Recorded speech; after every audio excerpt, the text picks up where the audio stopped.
ଆସନ୍ତା ଜାନୁଆରୀ 6ରୁ 16 ପର୍ଯ୍ୟନ୍ତ ନବୀନ କାର୍ଡ଼ ପାଇଁ ଅନଲାଇନ୍ ପଞ୍ଜୀକରଣ ଆରମ୍ଭ ହେବ।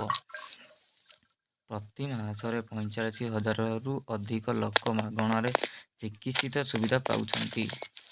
ଏହା ସହିତ 1,00,000ରୁ 30,000 ଲୋକ ଚିକିତ୍ସା ସୁବିଧା ପାଇପାରୁଛନ୍ତି।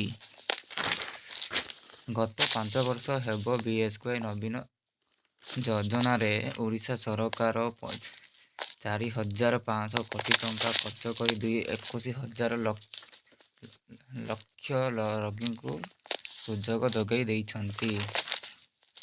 ସମସ୍ତ ଉପଲବ୍ଧ ଚିକିତ୍ସା ସୁବିଧା ସମ୍ପୂର୍ଣ୍ଣ ମାଗଣା ମିଳୁଛି ଏବଂ ହିତାଧିକାରୀମାନଙ୍କୁ ବିଜୁ ସ୍ୱାସ୍ଥ୍ୟ କଲ୍ୟାଣ ଯୋଜନାରେ ଘରୋଇ ହସ୍ପିଟାଲଗୁଡ଼ିକରେ ମାଗଣାରେ ଚିକିତ୍ସା ସୁବିଧା ଯୋଗାଇ ଦିଆଯାଉଛି।